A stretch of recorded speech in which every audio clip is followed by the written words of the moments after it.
네, 생활용품론 오늘 3주차 2교시 시작하도록 하겠습니다. 조금 전에 우리가 오늘 다루게 되는 미세조류라는 것이 어떻게 정의가 되고 또 미세조류를 우리가 어디에 활용을 할 수 있고 특징이 뭐고 뭐 이런 얘기들을 이제 1교시에 같이 했었어요. 그러면서 미세조류의 효용성이 어느 정도인지 다른 예를 들어서 식물이라든가 이런 것들과 비교해서 이를테면 식물 종자들이 생산하는 그런 오일류, 오일류들하고의 어떤 생산 단가 또는 뭐 오일 생산량 이런 것들을 같이 한번 비교해 보면서 바로 이 미세조류가 우리가 앞으로 에너지원으로서 활용할 수 있는 다양한 부분이 있다. 또 다른 식물들하고 쭉 비교를 했었단 말이에요, 우리가. 그렇죠? 그래서 어떻게 에너지로 쓸 수가 있는지, 발효를 시켜서 에탄올을 활용을 하는지, 아니면 일반적인 바이오매스처럼 또 어떤 혐기성 소화를 거쳐가지고 메탄가스를 쓰는 유형인지, 또는 거대 조류라든가 대형 조류처럼 효소 분해를 해서 거기서부터 당을 얻고 그 당을 갖다가 다시 발효시켜서 에탄올이라고 하는 이런 것들을 얻는지, 또는 조금 전에 말씀드렸던 것처럼 오일을 갖다가 얻은 다음에 오일을 이제 알코올이랑 반응을 시켜서 그래서 거기서부터 소위 바이오 디젤이라고 하는 이런 것들을 갖다 이제 얻는 부분에 대해서 같이 에너지로서 활용하기 위한 그런 방법을 갖다 살펴봤는데요. 바로 조금 전에 말씀드렸었던 이 바이오 디젤. 바이오 디젤이라는 게 뭔데 교수님이 또 새삼스럽게 바이오 디젤 이야기를 하시나 그렇게 이제 생각을 할 수가 있는데요. 우리가 이제 바이오 디젤을 갖다가 떠올리기 전에 사실은 우리가 디젤이라는 것을 이미 배운 바가 있어요. 그렇죠? 근데 디젤은 연료로 이제 보통 많이 쓰였었죠. 그리고 우리 소위 이야기하는 이제 경유이기 때문에 디젤이 자동차라든가 이런 데 이제 많이 연료로 이제 쓰이고 있단 말이에요. 바로 이런 디젤류, 경유라고 하는 디젤류는 1895년에 독일의 루돌프 디젤이라고 하는 사람이 바로 디젤 엔진이라고 하는 그런 기관을 갖다가 개발을 하게 된 거예요. 그래서 바로 그러한 디젤 엔진에 사용하는 그러한 연료다라고 하는 의미에서 디젤류 이렇게 이야기를 한 거죠. 그래서 사실은 이 루돌프 디젤이라고 하는 사람이 바로 만든 기계를 갖다가 그러한 이제 내연기관 이런 것들을 갖다 디젤 엔진 이렇게 이야기를 했는데 바로 이런 디젤 엔진에 주로 쓰이는 그런 연료를 갖다가 바로 그 기관, 그 만든 사람의 이름을 따가지고 디젤류 이렇게 이야기를 한 거죠. 그렇지만 최근에는 디젤류라고 하는 그런 표현보다는 경유라고 하는 표현을 더 많이 씁니다. 이제 경유, 영어로는 케로슨이라고 하는 이러한 이제 명칭을 갖다 이제 더 많이 사용을 하게 되죠. 그러나 여전히 디젤류라고 하는 그런 표현도 또 쓰고 있어요. 바로 이러한 이제 경유, 디젤을 포함하는 이제 이런 경유. 경유도 사실은 이제 알고 보면은 이제 등급에 따라서 조금씩 불리는 게 이제 또 달라요. 경유들도. 그래서 뭐 경유 중에는 이제 벙커라고 하는 표현을 붙여서 벙커 C, 벙커 A, 벙커 B 뭐 이런 정도의 그런 또 이제 분류가 되어 있긴 한데요. 경유는 바로 이제 석유계로부터 주로 이제 분리를 해서 쓰고 있는데 탄화수소를 주성분으로 하는 투명한 액체인 것이죠. 그렇죠? 불에도 잘 타고, 그리고 약간의 점성을 갖다 가지고 있습니다. 그런데 색깔은 이제 무색에서 혹은 이제 연한 노란색을 갖다 이제 띠거나 또는 연한 갈색을 갖다 띠는.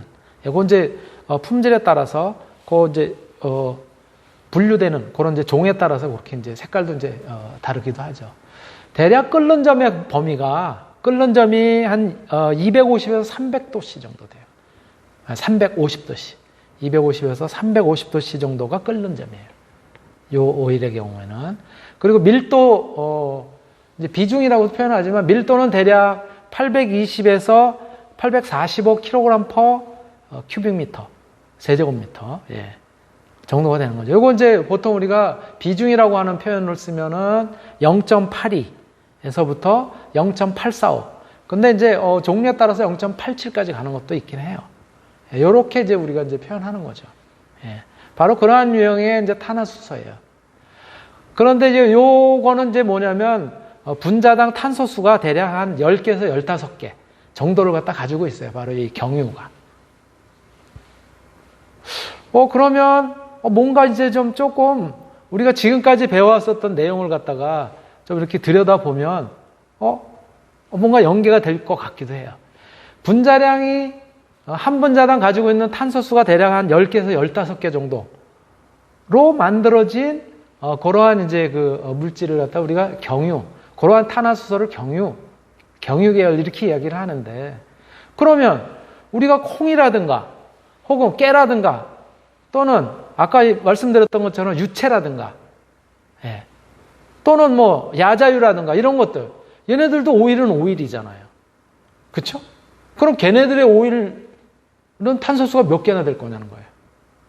요거보다 더 많습니다. 예, 더 많아서 많은 경우 뭐 20개, 30개 막 이런 식으로 가요. 그러면 가만히 생각해 보세요. 탄소수가 우리가 보통 이제 사용하게 되는 식물성 오일들의 경우는 탄소수가 많다고 했는데, 그러면 그 탄소를 갖다가 좀 이렇게 잘라서 이렇게 떨어뜨려 놓으면, 조금 분리해 놓으면 탄소수가 10개에서 15개짜리도 만들 수가 있겠네요. 그렇죠? 예, 바로 그래요, 사실. 그래서 우리가 식용유로 쓰는 뭐 대두유, 예, 콩 이런 것들, 콩기름이라든가 또는 뭐 까놀레라든가 요즘 뭐 올리브유 뭐 이런 것도 쓰잖아요. 그렇죠? 예. 또는 뭐 팜유 이런 것도 이제 쓰는데, 이런 것들을 분해를 해서 예, 좀 그 탄소 사슬을 갖다 좀 잘라서, 그래서 이렇게 경유 정도의 탄소수를 만들어서 쓰면 바로 그게 뭐냐? 그게 바로 이제 바이오 디젤이라고 하는 표현을 쓰는 것이죠. 그런데 순수한 형태의 그렇게 우리 오일, 이렇게 합성한 석유로부터 얻은 오일과 똑같지는 않아요. 그렇지만 탄소수가 그 정도라는 거죠. 예. 그래서 최근에는 바로 이렇게 우리 식물성 오일들을 갖다가 조금 분해를 해서 그 길이를 갖다 좀 짧게 하고 탄소수를 줄여서, 그래서 이제 활용하는 바이오 디젤이라고 하는 이런 것들은 석유 자원이 점점 고갈하잖아요. 이거는 한정된 그런 화석 연료잖아요. 석유 자원 고갈과 더불어서 이제는 동물성, 식물성 유지, 예, 이런 것들을 이용해서, 그래서 이제 자꾸 이런 석유로부터 얻은 오일과 비슷한 그런 자원으로 활용하려고 해요.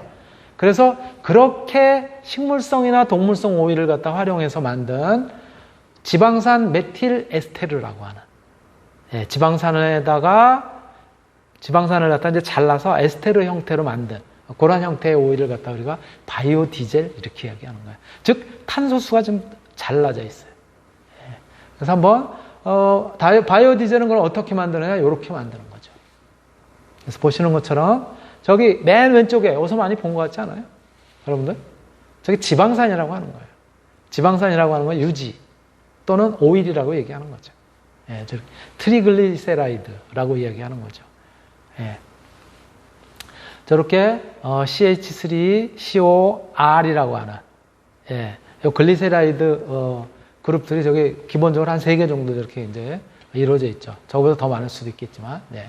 저기에다가 알코올, OH기가 달린 거 알코올이잖아요. 그렇죠? 여러분들 배웠던 것처럼 저렇게 알코올을 갖다가 반응을 시킵니다. 뭐를 갖다가 같이 이제 반응하는데 활용을 하냐면은 저렇게 촉매를 갖다 씁니다. 촉매라는 게 뭐예요? 반응을 좀 더 활발하게 잘 일어날 수 있도록, 예, 그렇게 하는 녀석들이죠.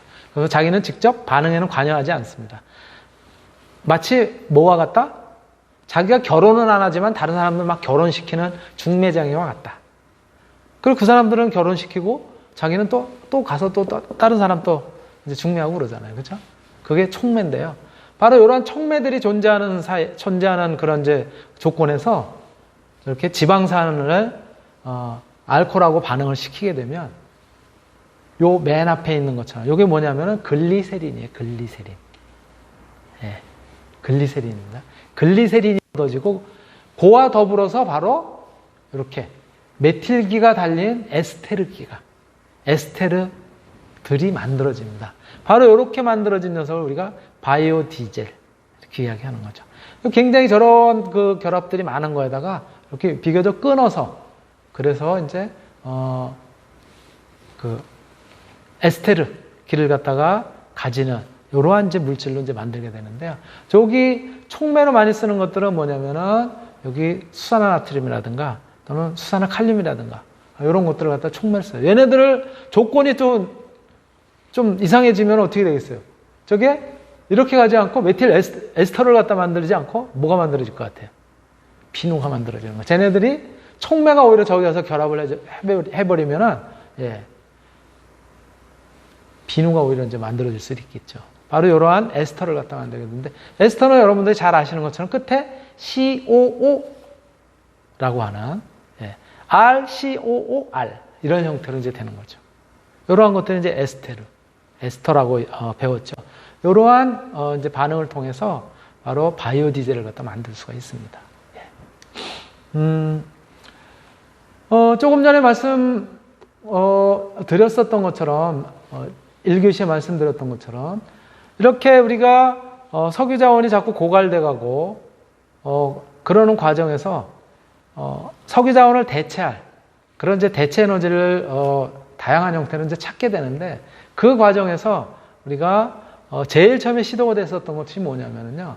옥수수나 사탕수수, 콩 이러한 우리가 보통은 이제 식품으로 먹는 것들이죠. 그렇죠? 옥수수도 먹고 사탕수수도 먹고 또는 콩 같은 것도 먹잖아요. 이런 식용 자원을 갖다가 활용을 해서 그래서 이제 뭐를 갖다 만들었었냐면은 얘네들을 활용해서 여기서 에탄올을 갖다 생산한다라든가 또는 반응을 시켜서 바이오 디젤을 만든다라든가 이런 식으로 이제 했었어요. 그것이 1세대였었어요. 즉 바이오매스를 갖다가 이용한 에너지를 만드는 1세대였었단 말이에요. 그래서 그런데 얘네들은 어떤 단점이 있느냐? 사람 먹을 식량도 부족한 경우, 가뭄이 들어서 이런 경우 곡물 가격이 확 올라갈 거 아니에요. 그러니까 그거를 에너지원으로 쓰기에는 너무 가격이 비싸진 거예요. 그래서 곡물 가격 상승 등에 따른 그런 이제 영향도 굉장히 크게 받고 또 쟤네들을 먹어야 되는 건데 쟤네들을 어떤 바이오 디젤이라든가 이러한 에너지원으로 만들기 위해서 막 사들이고 그러면 어떻게 되겠어요? 이번엔 곡물 가격이 또 거꾸로 올라가게 되는 거죠. 그런 부작용들을 갖다 이제 나올 수가 있고요. 또 조금 전에 말씀드렸던 것처럼 곡물 가격이 폭등을 하게 되면 바이오 디젤이라든가 이런 바이오 연료를 갖다 만드는 수지가 안 맞아. 그렇죠? 생산 단가가 너무 높아질 거 아니에요. 그러니까 수익성이 굉장히 악화된다는 거예요. 이러한 특징을 갖다 가지고 있는데요.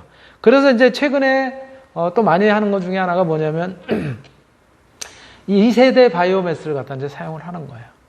저렇게 먹는 거 말고 먹지 않는 거. 식물의 줄기라든가 나무라든가 또 뭐 볏짚이라든가 이런 것들. 볏짚 먹나요? 안 먹잖아요. 물론 이제 뭐 젖소를 키운다든가 소, 또 염소 뭐 이러한 이제 그 대세김을 하는 그런 이제 동물들을 키우는 데는 사실 뭐 그 볏짚이라든가 이런 것도 먹이긴 한데 바로 이러한 사람들이 먹지 않는 비식용 자원을 갖다 활용해서 하고자 하는 그런 이제 연구들도 활발하게 진행이 되고 있는데 이 경우에 뭐냐면은 저런 그 셀룰로스 성분을 갖다가 분해하는 그러한 과정에 돈이 너무 많이 들어가요. 효소도 굉장히 비싸고 또 저게 분해가 잘 안 돼요. 예. 그리고 쟤네들의 경우는 비교적 넓은 경작 면적이 필요합니다. 그리고 이제 수집하고 그러는데도 비용이 많이 들고요. 물론 버려지는 그런 폐자원들을 갖다 활용할 경우에는 그런 이점들이 있긴 하지만 여러 가지 이제 그런 단점들을 갖다 가지고 있어요. 3세대의 경우가 바로 우리가 조금 전에 배웠었던 미세조류 그리고 또는 해조류 등이에요. 이것들은 해조류의 경우는 우리가 이제 먹지요. 그렇지만 모든 해조류를 다 먹느냐? 그렇진 않죠. 그러니까 이제 그 해조류 중에 먹지 않는 것들 이런 것들 그게 바로 이제 비식용 자원인데 이런 것들은 대량 생산하는 기술들이 사실은 많이 확보가 돼 있어요. 우리 보세요. 물론 먹기는 하지만 해조류 같은 경우 김 양식장, 뭐 다시마 양식장, 미역 양식장 굉장히 기술은 발달되어 있다고요. 이런 대량 생산 기술, 그 다음에 경제성 확보 이런 것들이 대량 생산 기술은 확보가 돼 있음에도 불구하고 얘네들로부터 에너지를 갖다 이제 얻고자 하는 그런 과정들은 여전히 기술적인 요소라든가 이런 부분들이 조금 미흡한 부분이 있기는 합니다. 예. 바로 이러한 이제 특징들이 있고요. 요거를 갖다 이제 조금 이제 원료로부터 에너지를 갖다 이제 이용하는 그런 이제 측면까지 조금 이제 살펴보면은 미세조류의 경우에는 이제 원료를 확보하는데 이제 대량 생산이 가능하죠. 해조류 같은 경우는 이제 양식들이 가능한 것이죠. 그렇죠? 이건 이제 둘 다 조류에 들어가고 위에 거는 미세조류, 밑에는 거대조류, 대형조류에 이제 해당되는 거예요. 그래서 미세조류의 경우에는 오일을 갖다 얻을 수도 있고 또 이 미세조류의 경우 또 이제 추출하는 공정에 따라서는 당분, 탄수화물을 갖다 얻을 수도 있어요. 그런데 반해서 해조류의 경우는 오일은 사실 없잖아요. 그렇죠? 해조류의 경우에는 이제 효소 분해를 하면 당분을 얻을 수 있어요. 그래서 오일을 얻은 경우에는 에스테르와 반응을 통해서 바이오 디젤을 갖다 생산하면 되는 거고, 오일을 이용하지 않고 이제 당을 갖다 이용할 경우에는 당이 이제 탄수화물을 이면서 얘네들은 이제 발효를 시킬 수 있으니까 미생물 발효 공정을 통해 가지고 에탄올을 갖다 얻을 수 있는데 바로 이런 것들도 바로 석유계로부터 얻어지지 않았다. 그래서 이제 바이오 에탄올 이렇게 표현을 하기도 하죠. 그래서 바이오 디젤과 바이오 에탄올을 우리가 이제 바로 연료로 얻을 수 있는 이제 그런 과정인 것들이죠. 예. 자, 이렇게 그 해양 조류들, 미세조류를 포함해서 거대 조류 이러한 것들은 바이오 연료를 갖다 생산할 수 있다라고 하는 측면에서 굉장히 유용한 자원이다라고 하는 부분을 갖다가 다시 한번 이제 설명을 드릴 수 있었고요. 그렇다면 미세조류를 갖다 바이오 디젤 하는데 그럴 때 생산성은 어느 정도 되느냐? 요게 이제 치스트라고 하는 학자가 뭐 벌써 꽤 됐습니다. 벌써 이제 10여 년 지났는데요. 이때 이제 그 문헌에서 분석한 자료에 따르면 지금은 이 값들이 조금 더 어떻게 됐을까요? 기술적으로 진보가 된 경우에는 요 값들이 조금 더 단가가 떨어졌을 테고, 그렇죠? 예, 단가가 떨어지면서 양이 늘어났겠죠. 그렇지만 또 곡물이라든가 이런 어떤 원료의 상승에 의해서 또 보면은 얘네들이 그렇게 생산성이 증가하지도 않았겠지. 여기에서 약간의 그런 변동성은 있지만 큰 테두리에서는 이런 그 패턴을 갖다 보이고 있어요. 대두, 콩을 갖다 이용한 대두유, 예, 식용유죠. 우리가 많이 쓰는 예, 대두유의 경우가 한 헥타르당 1년에 헥타르당 생산할 수 있는 바이오 디젤의 양이 한 446리터. 유채꽃 같은 경우가 유채꽃이 아니지. 유채 이제 씨죠. 예. 유채 종자요. 이 까놀라유 같은 경우가 1년에 헥타르당 얻을 수 있는 게 1192리터 정도. 자트로파라고 하는 그 식물이 있어요. 최근에. 많이 이제 육종을 해가지고 그래가지고 이제 심기도 하고 하는 이제 자트로파라고 하는 식물이 있는데 요 경우가 유채보다도 훨씬 더 오일을 갖다가 많이 생산을 할 수가 있어요. 여기서 이제 얻은 씨로. 요거는 사람이 먹지는 않습니다. 예. 그런데 요 경우가 이제 거의 한 1900리터. 예, 1년에 헥타르당 1900리터 정도를 생산하고요. 역시 요 동남아시아 같은 데서 많이 생산하는 팜유가 굉장히 생산성이 좋지요. 예. 5950, 한 6000리터 정도 가까이 생산이 됩니다. 1년에 헥타르당. 그에 반해서 미세조류의 경우에는 뭐 이건 농경지를 필요로 하는 것도 아니고 담수 또는 호수라든가 저수지 이런 것들을 활용해서 얼마든지 우리가 쓸 수가 있어요. 그래서 이거는 1년에 헥타르당 생산할 수 있는 양이 15,000리터. 굉장히 많죠. 이러한 생산성을 갖다가 비교를 해볼 때 역시 이 미세조류가 이 오일을 활용한 그러한 이제 연료를 갖다가 만드는 과정에서는 생산성이 굉장히 높다라고 이제 볼 수가 있는 것이죠. 바로 이러한 특징을 갖다가 이제 우리가 살펴볼 수가 있고요. 또 이제 이런 데 미세조류는 아까 제가 뭐라고 말씀을 드렸냐면은 여기에는 굉장히 다양한 미네랄 성분이라든가 또는 우리가 이용할 수 있는 그런 이제 오일들 또는 항산화 물질들, 단백질 굉장히 여러 가지가 이제 있다고 했는데요. 사실은 이제 이러한 이제 미세조류를 갖다가 대규모 배양을 함으로써 그럼으로써 이제 식품이라든가 이러한 데 이제 응용을 하고 있는 사례들이 벌써 우리나라에는 사실 많지 않은데 해외의 경우에는 굉장히 많이 진전이 돼서 실제로 생산을 하고 있습니다.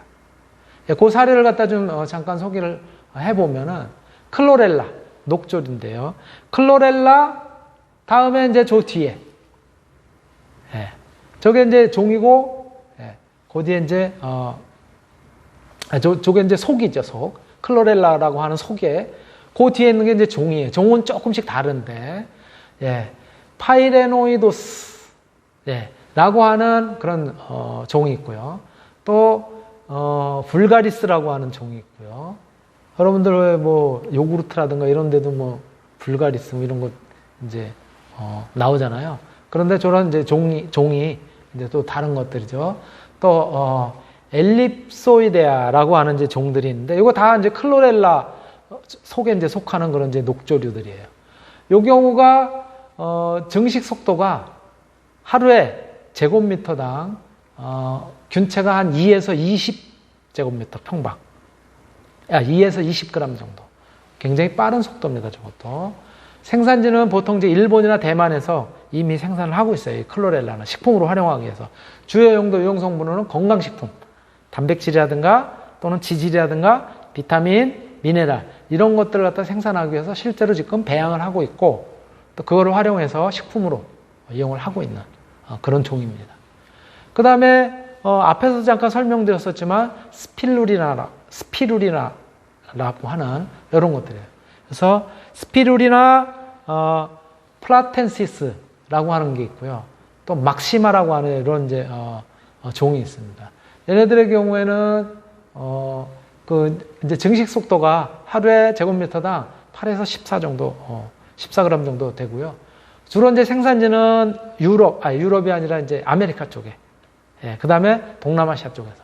그래서 멕시코, 미국, 그 다음에 동남아시아 쪽에는 타이, 그 다음에 대만.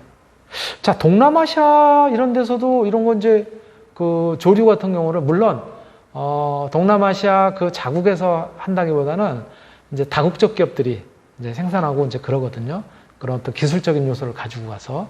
그런데 이렇게 이제 하는 이유는 동남아시아의 경우에는 우리나라보다 기온이 높잖아요. 그렇죠? 태양 에너지의 에너지 효율성을 갖다가 많이 높일 수 있기 때문에 동남아시아에서 햇빛도 쪼이는 날이 많고 그래서 이제 생산을 해요. 요 스피루리나 같은 경우도 마찬가지로 스피루리나의 경우 건강식품으로 단백질이라든가 미네랄 또는 비타민 또 이제 피코빌린이라든가 카르테노이드 아시죠? 이제 비타민 위에 이제 들어가는 색깔을 갖다 나타내는 이제 그런 것들이죠. 그래서 이러한 류들을 갖다가 지금 이제 생산을 하고요. 그 다음에 또 이제 듀나리엘라라고 하는 요 녹조류 이런 것들도 마찬가지 이제 지금 활용을 하고 있습니다. 듀나리엘라, 바르다빌이라든가 또 듀나리엘라, 뭐 살리나, 뭐 테오도레소라든가 뭐 이런 것들, 이런 것들도 지금 이제 이스라엘 또는 북미 이런 데서 이제 활용을 하고 있고요. 건강식품으로서 베타카로틴, 항산화 작용이 좋다고 하는 또는 이제 글리세롤 이런 것들을 생산하기 위해서 지금 활용이 되고 있고요. 폴피리디움이라고 하는 붉은색을 띠는 그런 또 이제 조류도 있어요. 이거는 이제 적조하고는 조금 다른 그런 이제 조류들인데요. 폴피리디움 크루엔툼이라든가 또는 폴피리디움 아에로지네움이라고 하는 이런 녀석들은 이제 프랑스에서 주로 이제 개발을 해서 많이 활용을 하고 있는 것들인데요. 얘네들은 붉은색 계통, 약간 자주색 계통이기 때문에 주로 여기서 색소를 갖다가 활용을 합니다. 색소를 갖다가 추출해가지고 이용을 해요.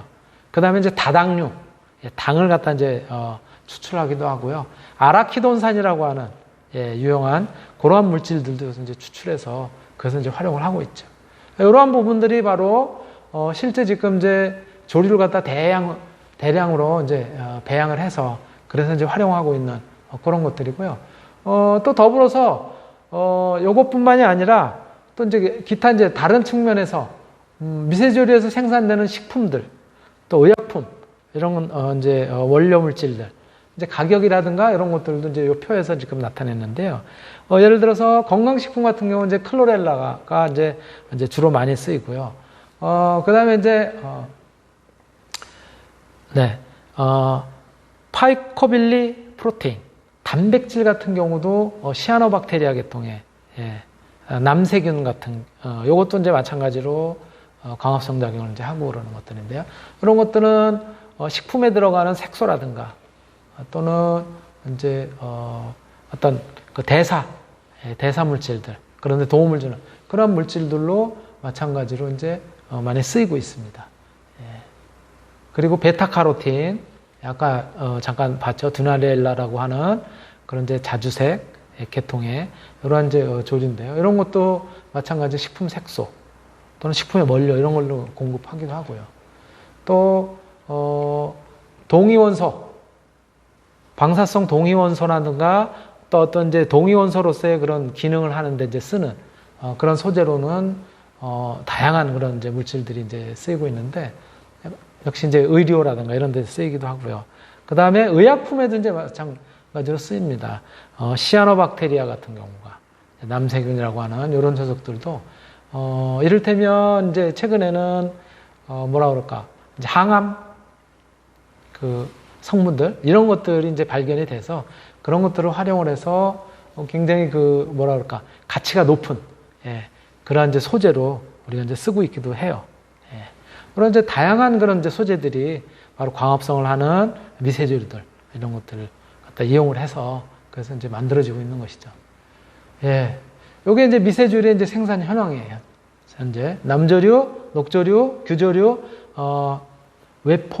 외편모조류 이런 것들이 이제 보시면은 미국 또는 뭐 동남아, 그쵸? 미얀마라든가 인도, 그다음에 일본, 중국, 독일, 대만, 호주, 이스라엘, 우리나라는 없어. 안타깝게도요. 그쵸? 비교적 이제, 다국적 회사들, 이런 데서 이제 많이 활용을 하고 있고요. 주로 이제 건강보조식품, 동물사료, 그 다음에 이제 두 번째 줄에 보시는 것처럼 화장품 원료. 또, 클로렐라 같은 경우도 화장품 원료. 저기 아까 이제 스피루리나 같은 경우도 화장품 원료 쓰는 거예요. 듀나리엘라 마찬가지로 화장품 원료. 여기 보시면 화장품, 여기저기 있잖아요. 그쵸? 오돈텔라 같은 경우도 그렇고요. 의약품, 화장품, 식품 첨가물, DHA 이런 가격은 이렇게 천차만별입니다. 킬로그램당. 굉장히 비싼 게 뭐예요? 베타카로틴 형태로 쓰이는 그렇죠? 이런 것들. 그런 이제 가격이 굉장히 비싸죠. 또는 아스타잔틴이라고 하는 굉장히 그 유용한 그런 이제 물질로 쓰는 것들. 의료용이라든가 식품이라든가 이런 데도 이제 쓰이는 것들인데요. 이런 것들은 굉장히 가격이 비싸죠. 사실은 별로 진도를 많이 못 나갔는데, 시간이 다 돼서 오늘 요 정도까지 하고, 다음 주에도 미세조류 더 이어서 그래서 진행하도록 하겠습니다.